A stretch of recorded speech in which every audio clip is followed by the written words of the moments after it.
Today we see how much force it takes to tow charge a Model 3 with regen.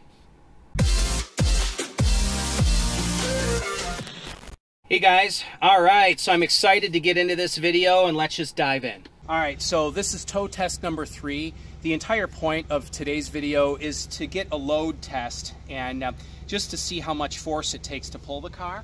So I have a force meter here, and it's just basically a crane scale, and have that mounted to the car, and I've got my my GoPro trained on the digital display.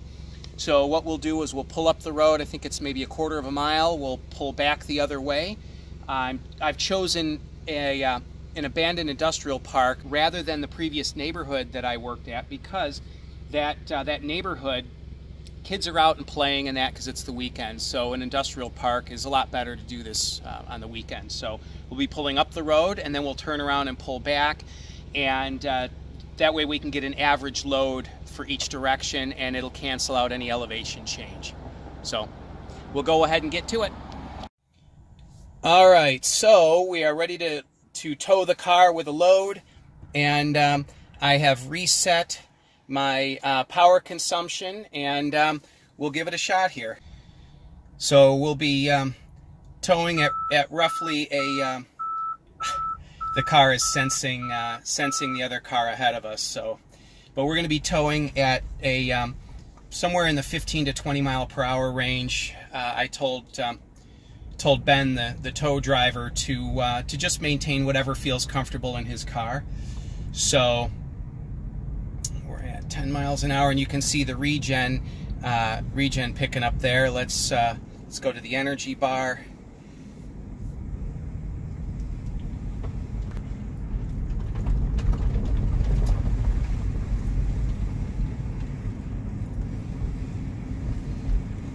So this looks to be pretty good data. We are maintaining a kind of a decent, modest speed here. So we're coming near the end of the road. We'll be turning around and then repeating the test.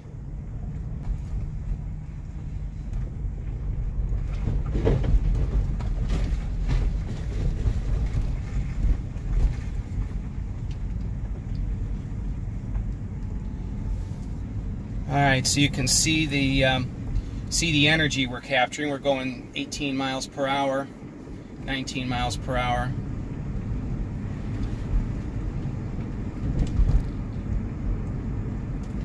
So the regen is coming up about 3/4 of an inch of line length there. So,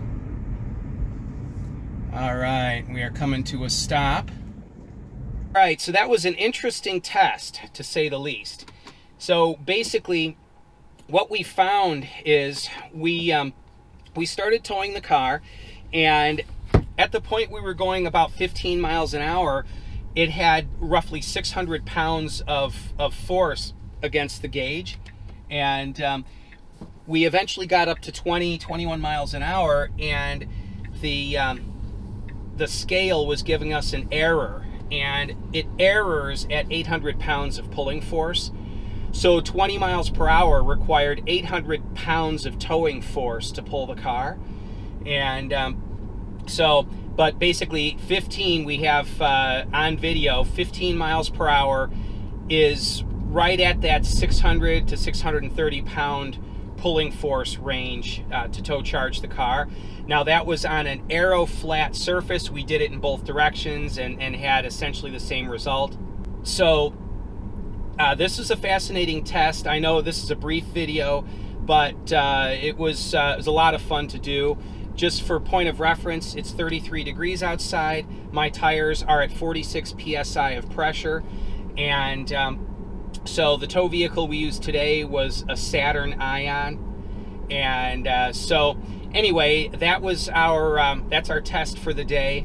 Now I also want to make one comment here, and that is, for those of you that have watched the previous couple of tow charging videos, I've gotten a lot of comments about how, you know, you can't, there's no such thing as a perpetual motion machine. You can't tow the car 1 mile and expect to get 10 miles of driving range out of it. Well, this video was made to refute that. First off, that's correct. You cannot extract more energy than you put in. Energy always remains constant, but it changes.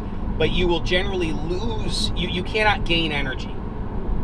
So the laws of physics state you cannot gain energy. It has to come from somewhere. So what the situation is on our previous tow charge video where we towed the car for a mile, we were going close to 20 miles an hour the majority of the time, which means we had 700 or 800 pounds of pulling force against the car for a solid mile. But then driving the car after that requires far less. I'm guessing maybe 50 or 60 pounds of force against the car to push it at that speed. For anyone that has pushed a Model 3 in neutral, it's pretty easy to push. So maybe that would be the next thing to test, is how much energy is required. But it's a very easy car to push manually.